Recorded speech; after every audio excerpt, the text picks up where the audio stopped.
Join us to unpack this, however, Mr. Oluwatobi Ajayi is the CEO, Nord Automobiles Limited. Join me right here in the studio. It's great to have you. It's been a while. Same here. Yes. Last time I had you was about a year, maybe almost 2 years. Almost 2 years. Yes, wow. More than a year. That's a long time. Yeah. But I'm back here, and I want to. I think you'll see a lot of me more. Right, and I'm trying to imagine what has changed, since then. And I did stumble on some data yesterday from the Port Terminals Multipurpose Limited there. We have the H1 import data. That's for Nigeria. I see for H1 2025, over 34,000 units were imported into those terminals. That's used cars. Then for H1 2024, 18,000. So we're already about 90% up for the first half of 2025 with importation of used cars. For the 5-star logistics terminal, it was 32,000 H1 2024, then 37,000 in H1 2025. And I'm imagining because the Naira is quite stable, and that's why they're all hitting the used car markets at this point. I guess one of the good thing there is the Naira has been stable. Yes, which is good for business. Which is good for your business. Yes, very good. Right, but seeing importation rising of used cars, that seems bad for business. Yeah, so yes, but it's an issue. It's a problem that we have to solve, and it affects all of us. I always tell people that it affects everybody. It's like nobody. Someone was telling me something on Twitter that Nigerians love second-hand vehicles, and I said nobody loves second-hand vehicles. It's condition. You understand?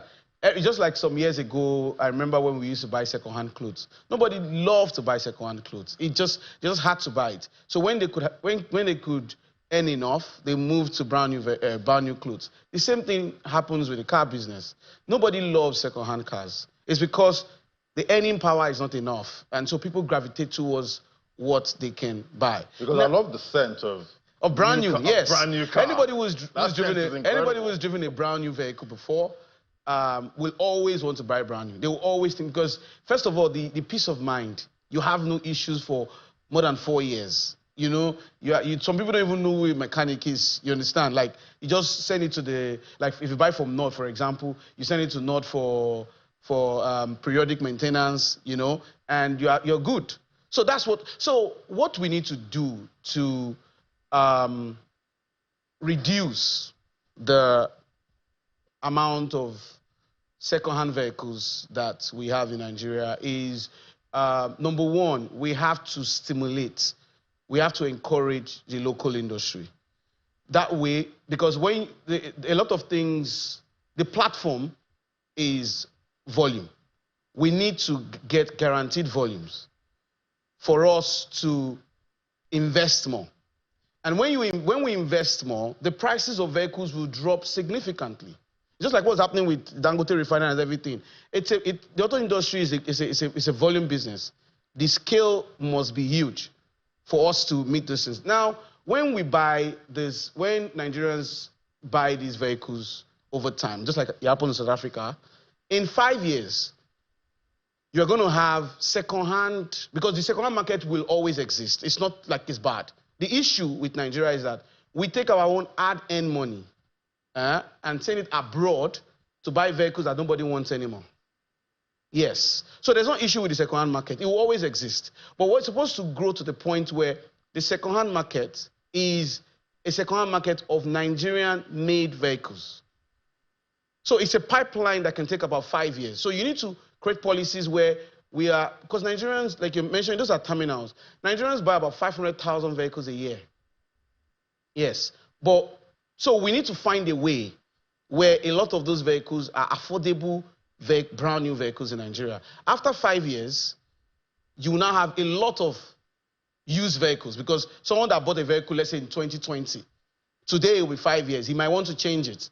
So it means that, so imagine we've sold 50,000 vehicles in 2020. It means today you're going to have 50,000 second-hand vehicles. So that's a market. Nigerian made. So that's a market. So all they need to do is go to the market, drop the money and get it. You don't have to change it to dollars put pressure on FX to bring in vehicles from abroad. Right. That's one way. All right, so let's look at on the African context now. We're seeing vehicle production for 2023. That's the last data I saw there. I think Nigeria produced about 2,034 units, but we see Morocco, 535,000 units. That's what they produce. South Africa produced 633,000 units. Egypt, 23,754. Nigeria still, we're still lagging, when it comes to output there. We have to, because we're a very big country. I was listening to an interview yesterday from Alhaji Aliko Dangote, and he was talking about something some of us have always known, that almost every day millions of kids are born. Nigeria is one of the fastest, in terms of population, growing countries. In the next 50 years, we're going to have maybe the third largest population in the world. Where are these jobs going to come from? The jobs have to come from industrialization. So we have to look inwards. This Nigeria First policy is a very fantastic one. Now, like you mentioned, now we have South Africa buying their own cars, the cars they make in South Africa, creating jobs. The auto industry is contributing significantly to their GDP. Same thing with Morocco, same thing with Brazil. The same thing has to happen in Nigeria. And one of the ways, I think, I'll mention there are 3 ways I think it happened. 3 major ways. The other ways, it has to come step by step. Number one is some certain policies, which if I have time, I can explain. Maybe if you have time. Yeah, There's so time. the first one is you have to create a policy, tariff policy that would encourage buying brand new vehicles. Talking about tariff. Yeah, let me mention policy. the 3 first. Let me mention the 3. I'll go back to that. All right. Because tariff alone cannot do it. It cannot do it alone. It has to come with, it's the most important. Without tariff, you are wasting your time. Because tariff is the only thing that can give you guaranteed volume at this point. And guaranteed volume is the only way you can justify certain investments. Some of us are investing regardless. We just ordered welding machine worth millions of USD. People are asking me, are we okay? I tell people that one day Nigeria would realize we need to industrialize. And at that point, we will be ready. So that's what we're trying to do now. So number one, we need to have the right tariff. Number two, we need to, this Nigeria First policy, we need to make it mandatory for government officials, government parastatals to buy a sizable, more than 50% of their vehicles are made in this country.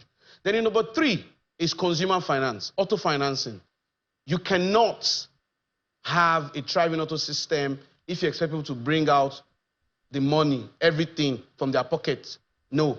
Even those that have it will not want to. You have to have a system where the financing is very, very attractive. And we're also working on that. And I think Credit Corps is also working on that. So that's fine. So those 3 things have to work hand in hand. But it seems from what you just said now, yes, you must be a fan of Trump's protectionist policies. Not necessarily, but because he's using tariffs. No. So it's not. He's trying to get the local industry, the U.S. moving. He's trying to put the jobs back in the U.S. Yeah. So it's not a Trump thing only, right? Trump is just a lot more blunt about how he goes about it. Is this the first time the U.S. has been protecting their country? China, you can't import vehicles into China. Yes. If you see Toyota, for example, Toyota Sienna is not made in China. If you see it in China, it means that the person who drives it is a very wealthy person. Yes. The Sienna we see everywhere here. If you see it, there's a wealthy person. Because they make other models, they don't make that particular model there. So every country protects their industry, protects their people. Some countries are very subtle about it. Some countries are very loud about it. US was a bit subtle about it until Trump came in. So that's it. So now talking about it, let me even explain to you. Let me just go into it a bit. So the first thing is you have to do it, like I said, in a very strategic way that gets the results without allowing making everybody, those that should benefit, which is mostly the Nigerian people. So the first thing is you would retain, do not increase the tariff for vehicles that are 5 years old and older, because that's the vehicle. Those are the vehicles that the middle class and the masses buy. For those that want to buy, They usually, like I said, so basically, don't increase vehicles for Tokunbo, for second-hand vehicles, because they're usually 5 years old and older. So don't touch it. Leave them. Let them buy what they want to buy at the current price. So don't touch. That's not the market. Also, do not increase tariff for buses that move people, because you don't want to, if you increase the tariff, people might say, oh, they want to increase prices, or so reduce the cost of transportation. You understand? So don't increase tariff for buses. Don't increase tariff for trucks that are more than 10 tons. Because those are the trucks that move goods and services around the country, food from the north and everywhere. So don't increase the tariff. Even for brand new, don't increase the tariff for that.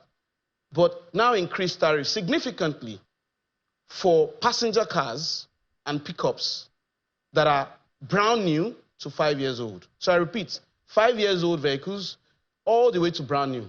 Because those are the vehicles that the elite loves to buy. They have to show, that, oh, I have this, I have this. That is the market.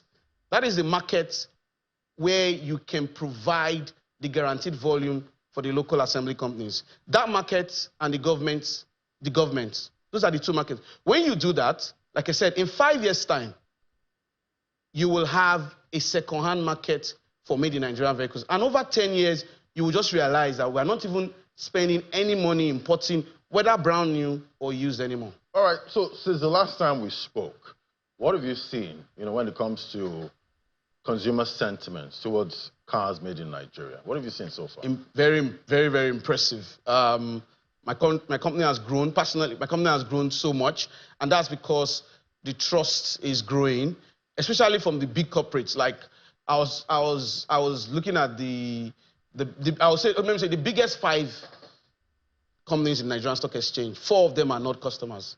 4 of the biggest. 4 of the biggest 5 in Nigeria are not customers. And they were not customers the last time I spoke to you. Wow. That's 18 months ago. Today, 4 of the 5 biggest companies in Nigerian Stock Exchange are not customers. That's how much we've grown. And even the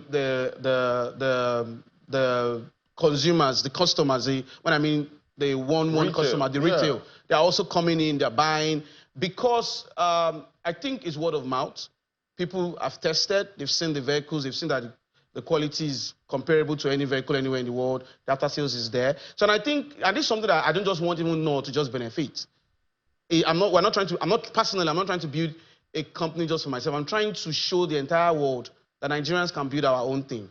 We're trying to build something that would, for me, outlive me. Generations will come, create jobs. Because the auto industry, I worked in Mercedes-Benz.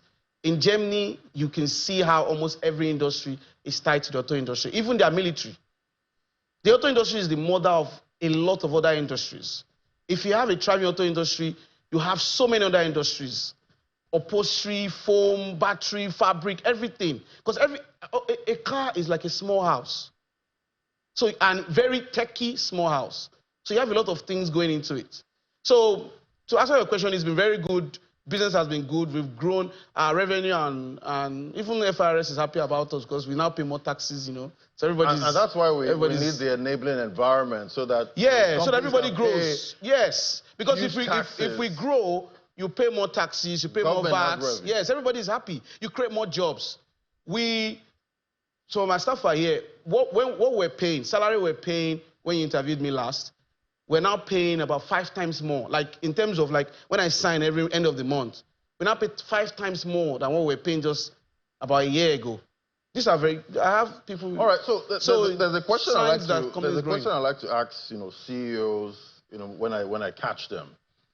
Right now, looking at the Nigerian economy, what keeps you up at night, and what gives you sound sleep?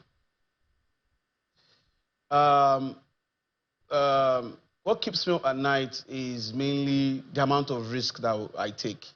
I'm in a very risky business because you are a lot of stakeholders, so FX, for example, even though it's stable, you're still a bit worried that, okay, can I do this, can I do that? Then policy change, we're hoping that the policies are favorable to you. So those are the things. There's so many uncertainties in the business, so many I can't even, so those uncertainties keep me up at night. Labor is also an issue, I'll be honest with you. It's very difficult to if no matter, like, as a Nigerian business at the moment, it's very difficult to attract and retain top talent. Because the only way, I told you, we're competing with the best in the world. I want vehicles that can meet anywhere in the world, which means that we have to attract talent that can work anywhere in the world. Right now in Nigeria, it's very difficult not, even if you attract them, difficult to retain them in the country. It's not, so those are some of the things. So I do my best to try and retain my best talent, which is very, very difficult because sometimes you have to now forgive some disciplinary issues that you'll have taken because I say, this person is too important to the company. You have to let some things go that normally you shouldn't let go. So those kind of things are quite difficult.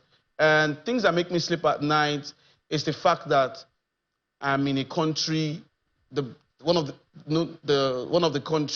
country that has huge population, one of the biggest in the world, one that has might in the world. Like, people look at Nigeria, when they look at Africa, and say, oh, Nigeria is where we need to be. And it makes me know that our dream can be actualized because the country has the potential to actually absorb what we want to do. So that makes me very happy. Fantastic. Yeah, and I hope we get better sleep and more sleep. Yes. Going forward, that's a good place to anchor it. Thank you so much, Mr. Oluwatobi Ajayi, CEO of Nord Automobiles Limited. I hope you brought me a car today. Yes. Hopefully. Yes. It's downstairs. Downstairs. Wow. Yeah. I'm so excited. Thank you so much. Thank you. Always great having you.